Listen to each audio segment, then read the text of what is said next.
আমি বানাতে চলেছি তেলাপিয়া মাছের তরকারি। আর তার জন্য আমি মাছগুলোকে ভালোভাবে প্রথমে কেটে ধুয়ে নিয়েছি। এবার এই মাছগুলোতে লবণ হলুদ মাখিয়ে নিয়েছি। এবার কড়াইতে আমি তেল গরম হতে দিয়েছি। তেলটা প্রায় গরম হয়ে এসছে। এবার মাছগুলোকে তেলের মধ্যে আমি একে একে দিয়ে দেবো।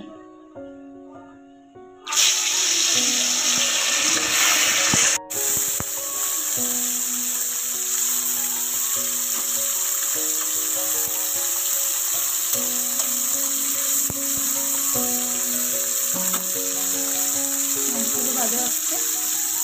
মাছের এক পিঠ হয়ে গেলে আমি আর এক পিঠ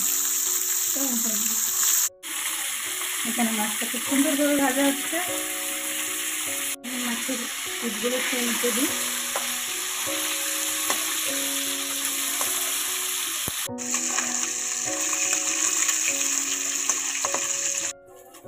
মাছগুলো পুরো লাল লাল করে ভাজা হয়ে গেছে। এবার আমি কড়াই থেকে থালায় তুলে নিই।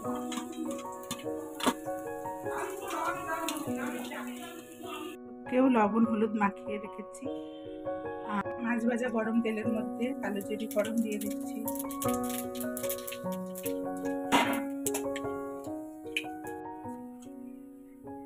এখন এর মধ্যে আলুগুলো দিয়ে দিচ্ছি।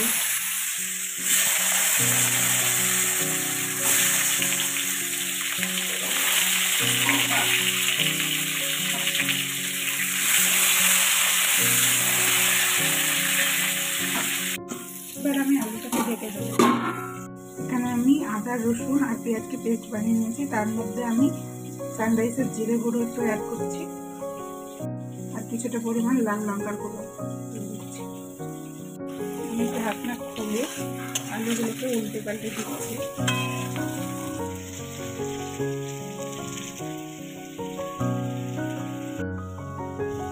এখানে আলুটা প্রায় ভাজা হয়ে গেছে।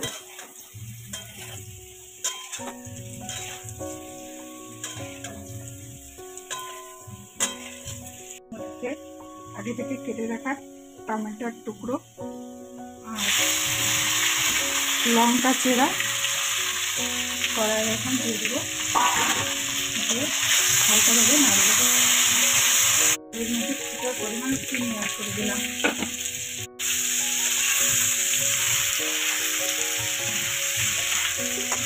দেখতে পাচ্ছেন টমেটোটা আর কাঁচা লঙ্কাটাও কাঁচা লঙ্কা হয়ে এসেছে আর আলুগুলো ভাজা হয়ে গেছে। এবার এর মধ্যে আমি মশলাটা দিয়ে দেবো।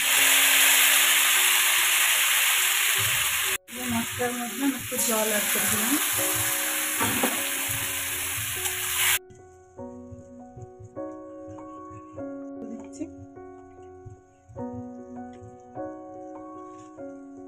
আর লবণ দিয়ে দিচ্ছি। সবটাকে এখানে মিক্স করে নেব।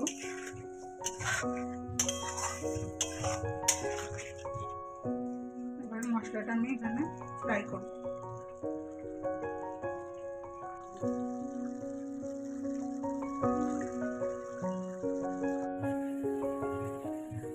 মশলাটা আর কিছুক্ষণের মধ্যে কষা হয়ে যাবে। যখন কষা হয়ে যাবে বোঝা যাবে কষাটা থেকে তেল ছেড়ে দেবে মশলাটা থেকে। আর মশলাটা একদম ফ্রাই ফ্রাই হয়ে যাবে। যতক্ষণ না হচ্ছে ততক্ষণ আমরা হালকা হালকা করে নাড়াবো।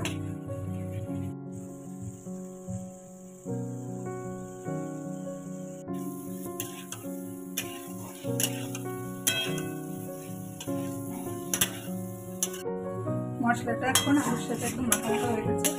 মশলায় তেলটা ছেড়ে দিয়েছে আর খুব সুন্দর একটা মশলা সেন্ট বেরিয়েছে এটা থেকে। এবং আমরা এর মধ্যে জল দিয়ে দেবো।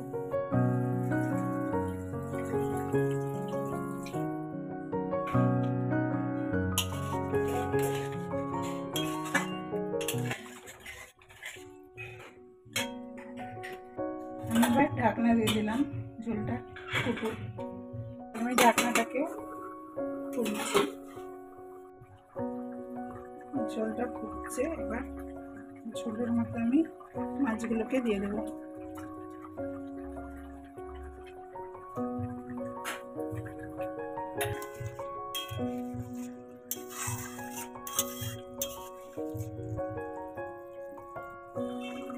এবার মাছটাকে কিছুক্ষণ ফুটিয়ে ঝোলটা হালকা একটু কমে আসলে আমাদের মাছটা একদম রেডি হয়ে যাবে।